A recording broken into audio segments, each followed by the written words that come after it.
HJ Insta family, நான் உங்க சஹானா பேசுறேன். இந்த வீடியோ வந்து ஸ்பெஷல் வீடியோ ஃபார் அக்ஷய திருதி. அக்ஷய திருதி இந்த வருஷம் வந்து மே 10ஆம் தேதி வருது. அக்ஷய திருதி அன்னைக்கு நகை வாங்குவோம், எல்லாருக்கும் தெரிஞ்ச விஷயம் அது. ஆனா எதுக்காக வாங்குறோம் அப்படின்னு உங்கள பல பேருக்கு தெரியாது இல்லையா? அதுக்கு நிறைய காரணங்கள் இருக்கு. ஒரு ஸ்பெசிபிக் ரீசன் வந்து நான் உங்களுக்கு சொல்ல போறேன். பாண்டவர்களுக்கு வந்து அக்ஷய பாத்திரம் கிடைத்த நாள் இது. அக்ஷய பாத்திரம் எல்லாருக்குமே தெரியும். அதுல எது போட்டாலும் அல்ல அல்ல வந்துட்டே இருக்கும் அப்படின்னு சொல்லுவாங்க. அவங்களுக்கு வந்து அது வந்து மெயினா அந்த சாப்பாடுக்காக தான் வந்து உருவாக்குன ஒரு பாத்திரம், கடவுளோட கிஃப்ட், சூரிய பகவானோட கிஃப்ட் அது.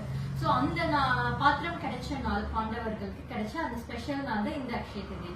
ஸோ அதே கான்செப்ட் தான். அந்த அன்னைக்கு நம்ம என்னெல்லாம் பண்றோமோ அது நம்மளுக்கு வளர்ந்துகிட்டே போகும், பெருகிட்டே போகும் அப்படின்னு சொல்லிட்டு. ஸோ அன்னைக்கு நம்ம என்ன நல்லது பண்ணாலும் நல்லதா திருப்பி நமக்கு நிறைய அந்த வருஷம் ஃபுல்லா சேரும்னு சொல்லுவாங்க. அதுக்காக தான் நகைகளும்